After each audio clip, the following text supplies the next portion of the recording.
Hey everybody, today I'm taking a look at Lofoten, which is a two-player only board game that takes around 45 minutes to play. This is designed by Sebastian Duardin, who's had a part in some fantastic games such as Deus and Trois, so hopefully this one is as good. Now before I get started on my review of Lofoten, I want to give a shout out to the show sponsor KIENDA.co.uk, who are my go-to online retailer when it comes to purchasing board games here in the UK, and if you use my link in the show notes or the QR code, then you can get 5% off your first order. Okay, so Lofoten is going to look like this when it's set up, where in the centre of the board between the two players you have this market board here, which is filled up of these market tiles. Now there's four different types of tiles. You've got these kind of barrels, you've got these chests full of gold, you've got these fish, and you also have these sheep. And they're also going to range in value from 1 up to 3, I believe. And you have a supply of tiles here which show you which type of good they are, but it does not show you the value on the other side. So you can have an educated guess about what you want to refill the market with, but don't know exactly the quantity. You have a deck of cards here. And you also have 4 scoring cards on display. Now there are 2 different ways to play the game. You can either play with these advanced cards, which I highly recommend you do. They're not much more advanced than the basic game versions, but they are much more interesting. And again, make the game drastically better, in my opinion. So normally these basic cards are just give you pure points, but these ones will all have different conditions on them. And we'll talk about what they do in just a bit. And more importantly, each player has their own kind of wheel here, which has these 4 longboats on them. And this is where you are going to be loading these cards into, like you can see these have been during setup. And basically the idea is you're trying to rotate this wheel and load on these types of goods and get them back to you and then put them on a scoring card to try and win those different categories. But again, we'll talk on that a bit later. Now also each player is always going to have 3 cards in their hand, and the order in which these cards are in is highly important because you cannot manipulate them once they're in your hand. So you always have a card on your left, in the centre and on the right. There are also coins that can come into play to give you bonus actions. Now the objective of the game is to try and get as many points as you can by abiding by these different scoring cards, and the game will end as soon as the markets can no longer be refilled with tiles. Now turn structure wise, it is actually pretty simple, and you have a nice little reference card here where you'll choose a card and play one of the cards in your hand. You will draw back up and then you will refill the market if you need to. And let's talk about that in more detail now. So as mentioned, you're going to start your turn by selecting one of the cards in your hand. Now, if you select the card to the left or to the right of the center card, then you'll basically do the same thing, but in a reverse direction. So the card on the left is going to allow you to move your piece to the left or rotate it to the left. And the card on the right will either let you rotate right or clockwise, or slide your whole board or your whole piece here to the right, and you can do that as many times equal to or up to the value here. So this is the only number that's relevant really when it comes to playing a card to the left or to the right. So this one will allow you to rotate twice left, and this one will allow you to rotate once to the right. But let's just say I will choose to play this one here. So what I'm going to do is I'm going to rotate it once to the left here, because it is, again, to that left, like so. And as soon as one of these tiles will kind of match with the order type, like it has done here, then that is going to load in to your long ship here. Now, the idea is that we want to be trying to get it all the way back to you, like so. And as soon as it gets back to you, then it's going to unload. This card is going to get discarded, and then you're going to move this piece or this tile onto one of these scoring cards, as long as it's not already been placed, because as soon as a certain type of good is associated to one of these cards, then that's going to be locked in place, and the other player and yourself can only place that type of good on that type of card for the remainder of the game. So let's take a look at what these different things are looking for. So this is the combat one here, where each player is going to earn points equal to the number of merchandise tiles that player has stored here, multiplied by the number of bucklers. So you can see here that on each of the tiles you have not only a value, but also a one of the symbols representing the players here. So you've got the blue player, and you also have the red player here. So that's going to be multiply with each other. You also got this one here where whoever stored the most merchandise of goods here will score PP equal to the total merchandise that player has stored there. So again, only one player is going to score depending on who's got the majority. This one here, for each pair of bucklers, you're going to get 6 points. And this one here, depending on the type of good associated to this card, the player with the majority is going to get that many points. So 10 points, 8 points, 6 points, or 4 points, depending on that type of commodity. Now, as mentioned earlier, there are different types here as well. The more the Jarl with the most bucklers of their colour will score 6 victory points, and so on. There's lots of different ways you can chop and change the different scoring. And once you've played that card, you are going to discard it and replenish it with one from the deck. And when you draw that one back up from the deck, you can either put it to the left or to the right, like so. Obviously, that's going to change your future actions and going to change which card is now in the middle. Now, talking about the middle, let's go on to the middle action. And something I should say is if the market is empty, you can refill it back up, or you have to refill it back up with a new tile. And yeah, if you play the one in the middle, this symbol here is going to be very important. So when you do that, again, you're going to tuck it into the empty slot pointing towards you like so, and then you're going to take this middle action. So in this one, the sheep, you are going to be able to move your ship to the left or to the right like so, and you do that a number of times equal to the number of sheep you have already put onto your ships here. So if you really do specialize in a certain type of category, you can get a lot of free movement by doing that. And of course, this is now going to be a new order available for me to load up on the sheep in the future.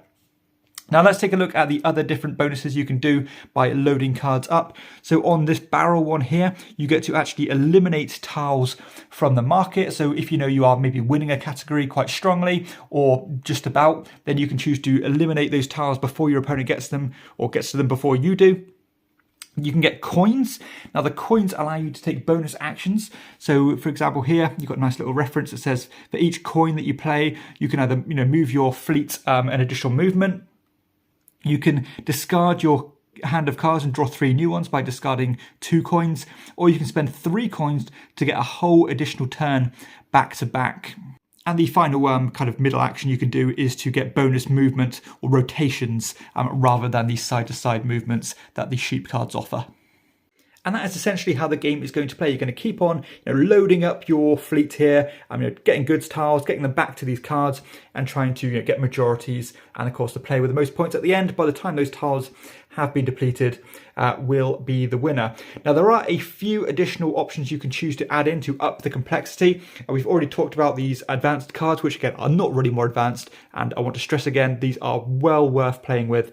And I would go straight into them with your first game rather than waiting for your second one, because these ones are just pure up, straight up points, rather than offering anything interesting. But you can also see here that these actual long ships or longboats on your fleet board here are upgradable. So you can actually choose to take a bonus action at the end of your turn and flip over one of these good tiles, which will sacrifice the actual value of that tile, and it'll basically make it worth 1. And to do that, or when you do that, you can choose to upgrade one of your long ships, which will do different things. And so there's 4 different ones and 4 different abilities, and when you do it, you're going to flip them over. So one of them will allow you to load any good on a non-matching card, which is of course very powerful. Some of them will give you straight up victory points, like this one here will give you 3 victory points. You've got ones here which will allow you to load this one here, lets you take a strength 4 action when you load into the middle one here, regardless of how many tiles you have of that type. So that's a really good way to refill the market and stuff if you want to. And this one here allows you to load several goods tiles onto a matching card up to a value of 4. So if you have several value 1s, for example, you can put 4 tiles on a single longship, which of course you cannot normally do. And upgrading more boats will offer you some more endgame scoring based on a sliding scale. So if you have all 4 of them unlocked, you'll get quite a nice bunch of points there. Okay, so let's share some thoughts on Lofoten. So I suppose behind the scenes, this game is quite similar to a lot of other games out there. Competing for majorities in different scoring cards and trying to better your opponent. But it's how you get there that makes this game much more interesting through this almost like arcade machine mechanism here, where again, when you're loading things up, trying to manipulate the board, slide it along, how to manage that hand of cards, or that very small hand of cards, to be as efficient as you can. Now, once you're to the right here, it spends a lot of effort to get to the left and so on. It's all about not wanting to waste any movement, because if you'll keep going back and forth with the same card that's already loaded like so, it's not going to be as efficient as if you're manipulating it around so that you're always loading up, always fitting in new cards. You're using those abilities from the cards themselves and constantly getting them back towards you, and being more efficient than your opponent is to load up on the different categories and hopefully beat your opponents in those categories. So I actually do really think this idea is quite novel. Again, it feels definitely different and distinct to a lot of other, in fact, all other two-player games that I've played. In fact, any game I've played at all, I've not seen this used, which is always a kind of a plus for me. I love seeing things that I've not seen before. So yeah, full credit for that. It can feel a little bit paralyzing at times, because even though you are only either moving it clockwise or anti-clockwise, sometimes you have to kind of math it out in your head thinking, do I need this much movement? Do I need to spend an extra coin to get an extra movement? And there is a strong degree of racing to get to the tiles you want. If there's a very tight competition with one of the different categories there, that your opponent is loaded up and ready to take. You might want to, take some extra steps and spend some extra money, if you have it, to make sure you grab that tile before your opponent does. And it's quite nice that you can actually have a look and plan for the future, knowing that, we know that the fish are coming up next. I can load it up, be ready in a good position, and have my ship ready to take on that good and hopefully, again, compete in that category and win them.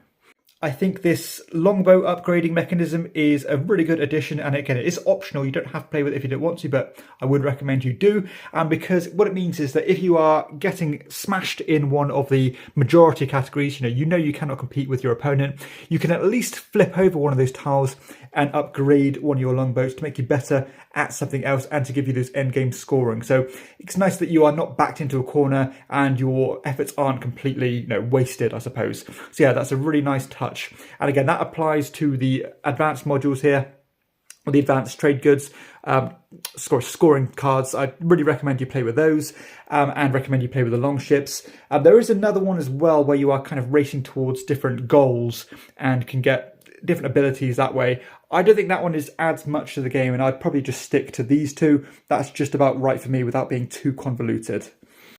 I also think it's a good touch that when you place more and more tokens of the same type down in those scoring cards, then it will amplify the ability of your middle ability of your cards here. Meaning when you load them, you get that extra action. And of course, if you have loads of the same type, then you can get really strong actions doing that. And I like the fact that when you take coins, there are a very limited supply of them. If you have them diluted between you and your opponent, and there's not enough in the supply, then you actually take them from your opponent, meaning that you can kind of, hurt them as well as helping yourself, getting back-to-back turns and things, which again will give you that extra initiative to get what you want before your opponent gets a chance to do so. I'm generally happy with the way the game has been produced. I think everything looks great. The actual quality of the components themselves are to a high standard, like especially these fleet boards. Everything slots into place. It's all recessed, so it's not going to go everywhere. It's nice that the cards slot in to the board and hide the information that you don't need to see anymore. The cards are relatively small, but not too small. And the general cardboard stock and card stock is of a good quality. And it's all nice that it fits into a small box. It's not going to take up too much space on your shelf. Okay, so let's share some final thoughts on Lofoten. And I have to say, this game is really interesting. I've not seen this kind of arcade machine cherry picker mechanism before. And it's always cool to see new innovative mechanisms, even if it is built on the foundation of more traditional, almost tug-of-war era majority mechanisms going on there. But again, the fact that this is trying something new without being convoluted, it's pretty straightforward. But it's still interesting, novel and fresh. And I do like the way that you have to manage that hand of cards to be as efficient as you can, always making sure that you are having the right card in the middle there so that you can load up your ship and prepare for what's in the market, because again, you can foreplan and think, I know these tiles are coming up, I really need to compete in those, therefore I want to start loading up now to help me later, and again, not waste that movement, because going back and forth, it's not going to be great. You want to be making sure that you're getting min-max or maximum output with every action you're taking, because every waste you do, your opponent is going to capitalize on that. And I do like the interaction here, because you do have to keep an eye on what your opponent's doing. Are they going to be pushing back against cards that you are winning in? Are they going to start steamrolling a certain type of good to get these massive benefits when it comes to slotting the cards in the middle? Have they even got the card to load the good that you're worried about? Because, you know, if your opponent hasn't got the matching card and they haven't got that wild longbow upgrade, then you won't even have to worry about a certain type of tile, because you know that your opponent is not getting it anytime soon. So yeah, this is actually a really cool game. I think it's going to go one of two ways. I think it's either going to sit where it is at about a 6.5 for me, or it's going to start to rise because of how different it feels. Again, yes, it is built on the foundation of a more traditional tug of war game, but this for me is enough to make it stand out from the pack. So yeah, it's definitely worth checking out if you like your 2-player games and you want something a little bit different, maybe a step above those really entry-level games, but still not being too bloated or convoluted, and just being interesting enough to keep you engrossed. So those are my thoughts on Lofoten.